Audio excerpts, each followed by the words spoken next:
views and opinions expressed in this program are those of the participants and do not necessarily reflect the views of BronxNet or the program underwriters. Hi, I'm Eileen Newman, your host for Mission Bronx, and today we're visiting Hunts Point Alliance for Children, a wonderful organization that works with families, other community organizations, and schools to enhance the educational capacity of the children of Hunts Point.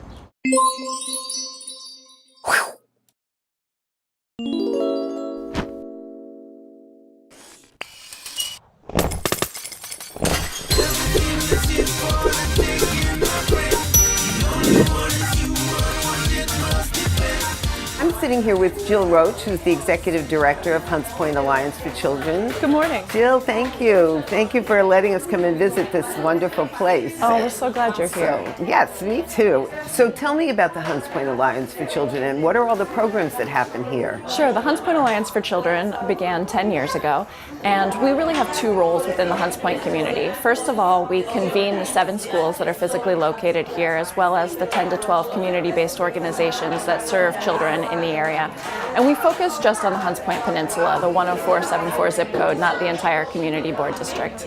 And secondly, we have direct service programming that we work with all children 0 to 18 that either live or go to school here in the neighborhood. And that's primarily composed of 3 teams of our staff. There's our early childhood team, which you're seeing today. And we also have a 4th through 12th grade program, which we call our Community to College Initiative, which is a series of programs focusing on literacy and building self-confidence that work with students from all of the local schools in order to prepare them for college or careers. So how do you find these kids, or how do they actually find you? So mostly our programs are word of mouth. We have 3 main programs that our early childhood team runs, and the first is what you're here to visit today, the Family School Skills. And we've created a continuum around the Family School Skills program. So the main focus is the 8-week class that builds on executive functioning skills, and it's for caregivers and children 0 to 4. And during the course of the 8 weeks, even though we call it Family School Skills, it's not really about ABCs or 1, 2, 3s. It's more about working with parents and their little ones to explore and to work on characteristics such as focus and perseverance. And today we're going to be looking at connection making using the Hungry Caterpillar. And how old are these little people? It's a great range. It's 0 to 3 primarily, and then sometimes we have an older skewed class, which will be 3 and 4. And the way that we recruit is that we have an open once-a-week program on Friday mornings called Fantastic Reading, which runs the same 8 weeks as the Family School Skills session, and we invite any parent from the community who's either on the waiting list for Family School Skills or just wants to try it out to drop in and come and play with us. And we do some songs, we practice circle time, and then we also invite them to participate in our lending library. And then when there's a space in the Family School Skills program, we invite them to join us, and that's an 8-week program with a curriculum that's cumulative. And families often want to do the program twice, and that's okay. We let families do the Family School Skills program twice, and then afterwards we invite them to be a part of what we call our Advanced FSS program. And Advanced FSS is really about growing a community of involved and engaged parents. And so the parents can take turns presenting what they've learned or what they're doing with their kids to the other parents. So what other spaces do you have that Hunts Point Alliance for Children uses? Sure. Well, so we have our main office in the Banknote building, which is on Lafayette Street. And then we also work with all of the schools for space. So we are partnered with MS 424 in Grand Wyndham to run the Shakespeare Society. And we work very closely with St. Ignatius for our storefront program, which is our 7th and 8th grade program, where the students move from Shakespeare, where they're learning about universal themes and learning literacy and acting others' words, to writing their own narratives. Then we work with all of our 8th graders to help them apply for high school and make sure that they get into competitive high schools. And we work with them in different ways throughout high school, primarily through our community service team.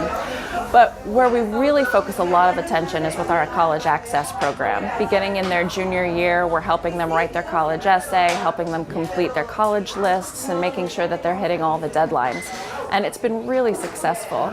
We have our very first year of Shakespeare students are currently sophomores in college. There's 16 of them. Wow. And this year, the graduating high school class of 2017, we're so excited that we have 3 Posse scholars, as well as 2 HEOP scholars, and a young man that'll be going to Kenyon on a full scholarship. Oh, how great. Congratulations. Thank you. So you're really following families through. I mean, you can potentially get them as little as this and then work with them right through college. That's exactly our That's ultimate vision, wonderful. that we would work with every child all 18 years. Yeah, that's great. Do you have to be part of the 8-week program to use the library here? They don't have to be part of the 8-week program. We usually ask them to come to one of our drop-in programs just so that we know them, we have their contact information. But yes, and the lending library is open. And as I said earlier, we are an alliance, and we collaborate with all of our partners. And so we've also done different programs in collaboration with other alliance partners. So for example, we had the Hyde High School students who were coming here last year every Friday and checking out books that then they would read to their younger siblings or cousins. Nice. I see the boats here. I recognize them. They've been made by a partner organization, right? Yes, that was a program that we did several years ago when we were just opening this space, which is actually known in the community as The Boat, because we're sitting on the deck of a 10-foot life-size boat in the building. And so we asked Adam Green and his team at Rocking the Boat to build us these smaller boats that are behind us, and they were created specifically for the 0 to 3-year-olds. How many kids actually come through here? This year we've had so far 27 families participate in Family School Skills, but we're enrolling new students in the library about an average of 5 a month, and this year our numbers are up about 11%. We've already lent over 1,500 books this academic year. That's wonderful. Where do you get the books for the library? We have a partnership with the Barnard Toddler Center, and every year they do a Christmas drive for our kids, which has been amazing and which has enabled us to really expand our library. And then in addition, we have donations from individuals, from Scholastic, and really when we're looking for high quality books, and people just really respond and open up to that idea of sharing the love of learning and reading with little kids. And so now when the kids are here today, these little ones that we're going to be seeing, how long do they come in and do whatever they're doing here? So the Family School Skills sessions are 8 weeks of a 2-hour program twice a week. And they focus on one skill each week, and they look at 2 books, and then at the end of each week, on the second session, they actually get to take the book home, so that when they finish the 8-week session, they have their own mini library. So it really also makes the idea of having a book to be such a special thing, because you grow into the idea that you can keep it and you can have that. So tell me about the other programs for the kids of different ages that you do. Sure. In our 4th, 5th, and 6th grade program, we work with the Shakespeare Society for the Hunts Point Children's Shakespeare Ensemble, and that brings together students from 4 of the local elementary and middle schools, and we spend an entire year completing a Shakespeare production. So this year we're doing Romeo and Juliet. It's all in the original Elizabethan language. It's not cut out, and the kids are amazing. The thing that's most amazing about it is that most of the kids, their first year in the acting ensemble, their 5th grade year, they don't think that they can do it. They join, but perseverance is such an important skill, and so something that we're really fostering with the kids. But yet when they make it, and the day after that final production, you can just see their whole way that they carry themselves change. It's such an important moment, and their parents are in the audience. It's fantastic. Do these kids have relationships? Do they hang out afterwards? Do the parents get to know each other? That's one of our goals, really, is not that we're just a service provider, but that we're creating a community culture of early childhood engagement. And actually several of the parents that are involved in our advanced program have started to get together on Wednesdays and take trips around the Bronx. I heard that last week they went to the botanical gardens. Oh, that's great. Yeah. Well, thank you. This will be fun to talk to some of the parents and to see what the kids are doing, what all that excitement is down there. So. There's a lot happening down there. Yeah, so we'll see all of this. Thanks, Eileen. From the north to the south to the west to the east, we are expanding our services and upgrading technology at Lehman College. And now, Bronxites have an innovative media production facility in the East Bronx at Mercy College in the Hutch Metro Center. The windows on the East Bronx studio, a state-of-the-art control room, media labs for production and training, and other media-capable spaces, training, workforce development, leading-edge technology, and programs that help you share your ideas, your voice, on your channels, locally and globally. Build media and technology skills at BronxNet and build your dreams.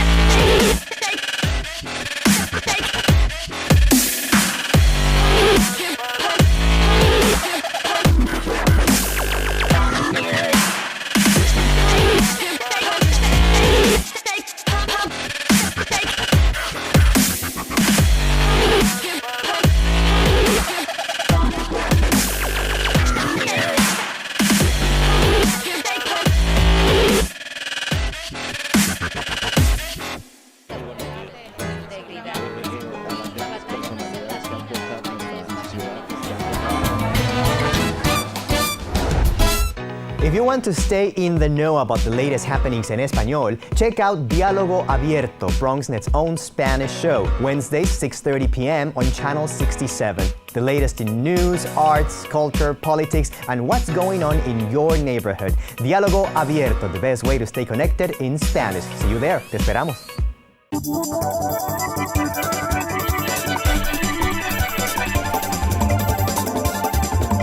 Hey, I'm Darren Jaime. I'm the host of Wednesdays Open right here on BronxNet Television, Channel 67, and also on Verizon Files, Channel 33. Want to invite you every Wednesday. You get an opportunity to see what's going on in the world of news, current events, debates, public information. That's what happens here on Open every Wednesday. So we invite you to join us right here on BronxNet Television.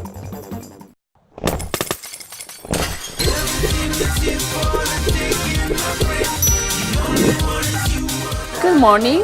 My name is Patricia Rodas, and I am the Early Childhood Associate at the library. And you have a very special job here. We've kind of taken the library and moved it up here, but I know it's much bigger downstairs. Yes, it's much bigger. At this point, it has 1,400 books. I will say 40% of those books are bilingual. And the reason for having bilingual books is because most of the families that we serve in this community are Spanish speakers. Right. And so, can you tell me about the books that are some for little ones and some for older children? So how do you arrange them? And can you tell me all about that? Yes, the books that the library has are for children who are 0 years up to, let's say, 7 or 8 years old. And so the little ones, the ones that are 1, the ones that are 2, how do you see them enjoying books? Is it like the color? What is it that makes them like it? Most of the books for babies or for children, let's say, that are under 2, most of them are picture books. And as you could see, the babies doesn't know how to read yet. So that's why the books have more pictures. So the babies could focus on the pictures, and the mothers or whoever is reading the books, they could talk to them about the pictures, about the colors, about different shapes, and that's how the babies will be acquiring new vocabulary. So the packages that you do you put all the packages together, those clear book bags with different types of books? Yes. Every week, the parents that come to a program that is called Family School Skill Sessions, every Wednesday, they take out a book bag. This is the book bag that they take out. It has 4 books, and I have around 22 book bags, half of them Spanish, half of them English. And the books the book bags are prepared in a way that have books for very small children and also for children who are above maybe 4 years. Because this program, the program that I mentioned before, it only serves children from 0 to 4.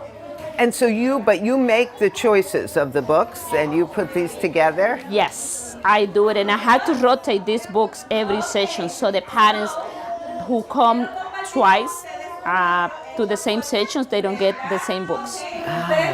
And that must be so much fun to see them coming. Do they talk to you about the books? Yes, ones? Especially the ones that have some toys and activities inside, because these book bags have toys and cars, toys that are related to the books. So this has these toys that come inside with the book bag, and there are some cards also in here with suggested activities for the children. This card and the toys are related to the main book on the book bag. That's wonderful. How did you get involved with this program, and did you want to be a librarian? No, I didn't. I live in the community, and I knew about Hunts Point Alliance for Children, and my aunt, who is a member of one of the programs, she got me in connection with HPAC, and I started knowing them, and then they started knowing me, and from there, that's how I came to HPAC. I've been doing this job for the past 5 years. What's your favorite part about being part of this program? My favorite part is when I find out that the kids are getting promoted from one grade to another grade. That's when you see them grow up. Yes, and yes. You know that you help them. Yes. That's Yes. wonderful. So when you came here, were you hired to do this or to do other jobs? But then you just enjoyed this, so they. I was hired to do both.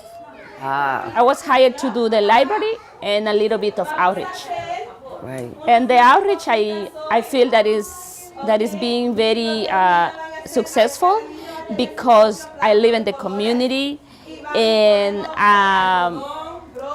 for some reason I know a lot of people in the community. My kids also go to the school in the community, so I know a lot of parents from the school, from 2 schools, because I had 2 daughters, and both of them go to different schools, so I know parents from 2 schools.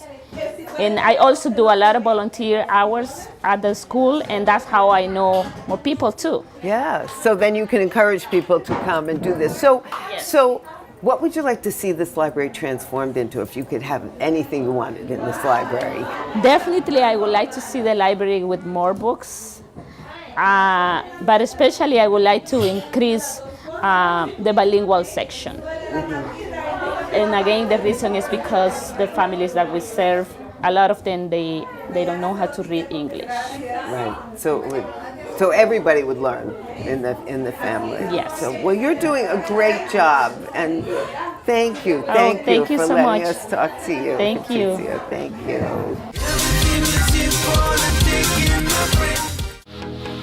Coming to you from our BronxNet studios, 4 new shows highlighting some of the best of the Bronx has to offer.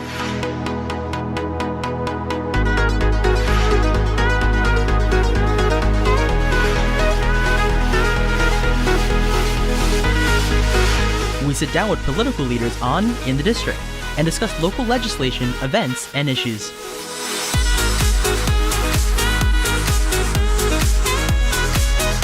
See how the community and business come together with The Bronx Now on BronxNet.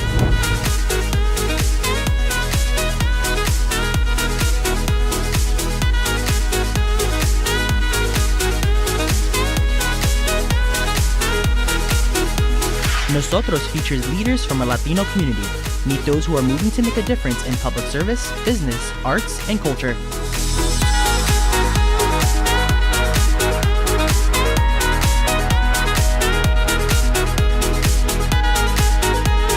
Looking for new and exciting dining experiences? Then you'll want to savor the Bronx and try new restaurants and eateries that fill the borough with delicious dishes.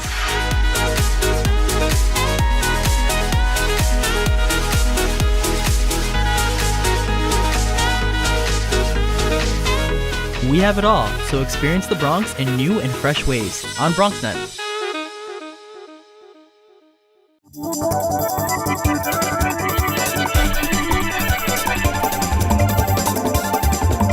Welcome, everybody. We are open. I'm the Dr. Bob Lee from 107.5 WBLS. You can catch me on there each and every night right after the Quiet Storm. You can catch me right here on Open, 10 o'clock, 5 o'clock, and 10 o'clock. Let's just call it on the 10s and then just keep it tuned. And we got you covered like a blanket, okay? I'm out in the community and we're all over the place because we are now open.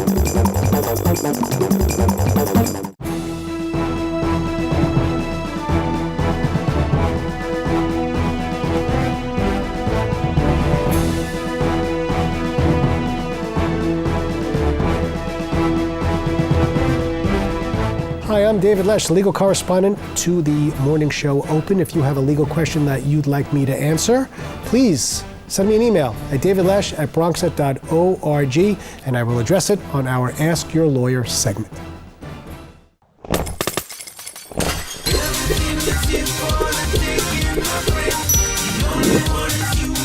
These are two of the amazing parents of these wonderful, adorable children we've been looking at, and one's still here. So how did you find this magical place for your children and for you? It's not just for the kids, yeah.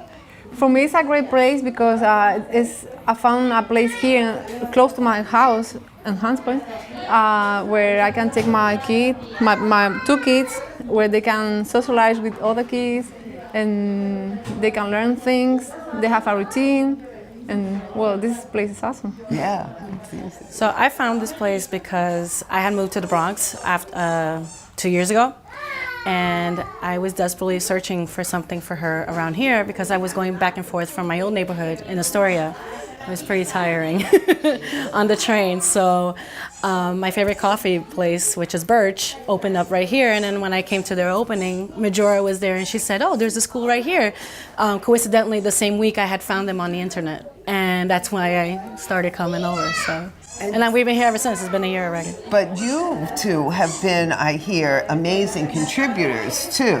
But you, the expert on the Hungry Caterpillar, have made this incredible, and a banner that's just incredible. And the first time I came here, I heard about the cups. So can you talk about the cups a little bit? Sure. When Becca was born, that's my daughter, she comes here, I began like the search for non-toxic living, more natural, and I kind of re-sparked the environmentalist in me, so I've been on that wheel ever since. And then when I came here and I saw how they were with getting cups and stuff like that. Sometimes we ran out, normal. And I said, you know what? Let me bring reusable cups because that's the transition we're making at home. And then I searched the internet the same week and I found those bamboo cups. I had found previously another one, but they didn't have enough. So I found this company called Pacific Baby, and they made the bamboo cups in 6-packs. So I brought it in.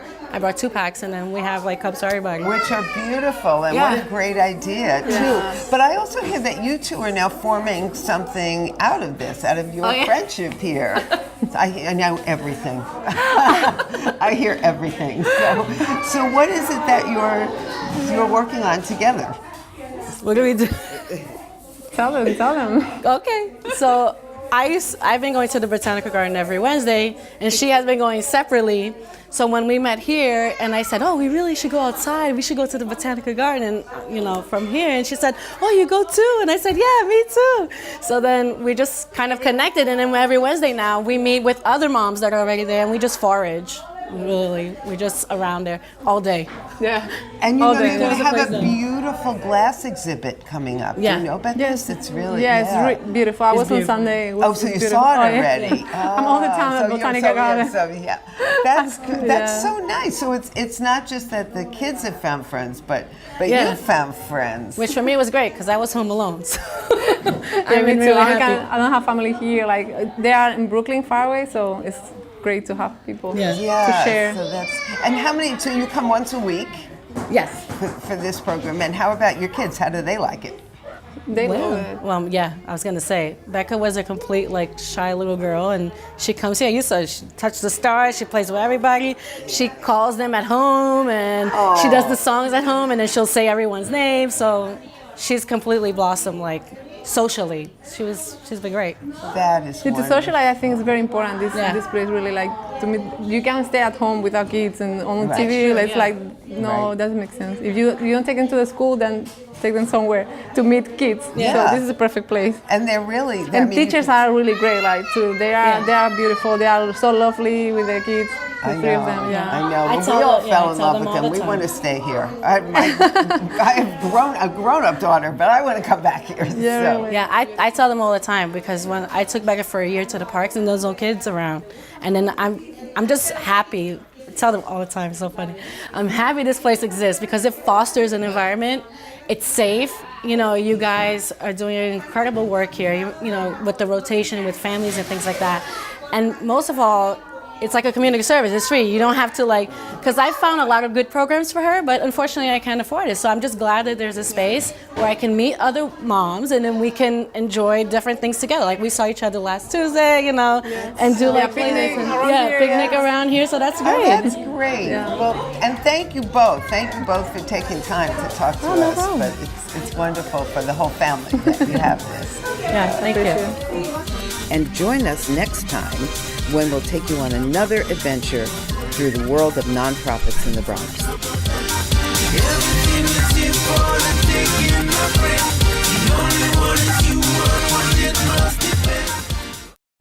Hello there, this is Sandra Apia. Be sure to tune in on BronxNet Thursdays at 8:30 p.m. to catch my brand new show, The Sandra Apia Show. See you then. We are together. And for the last 20 years, we have been building on a vision to share our views, our voices on our channels. We are the Bronx. We are BronxNet. I'm standing up and wearing pink because I want to make a difference in the fight against breast cancer. Join me in the American Cancer Society Real Men Wear Pink campaign of the Bronx. As the Bronx ambassador for this cause, this is very personal to me to raise awareness and money to win the battle and save lives. I've had 2 family members who were diagnosed with breast cancer, and sadly, one did not survive. More than 200,000 women will be diagnosed with breast cancer in the United States this year, according to Montefiore.org, and many of them sadly will die. 1 in 8 women in the United States will be diagnosed with breast cancer in her lifetime. Breast cancer is the second leading cause of cancer death among women. Although breast cancer in men is rare, an estimated 2,600 men will be diagnosed with breast cancer, and approximately 440 will each die this year. On average, every 2 minutes a woman is diagnosed with breast cancer, and 1 woman will die of breast cancer every 13 minutes. Over 2.8 million breast cancer survivors are alive in the United States today. Real Men Wear Pink of the Bronx is part of the Making Strides campaign in its fight against breast cancer. I'm urging you to join me in this fight and send a donation to the American Cancer Society. You can call Lizette Dorado at 347-656-1887. And remember, real men wear pink. Thank you.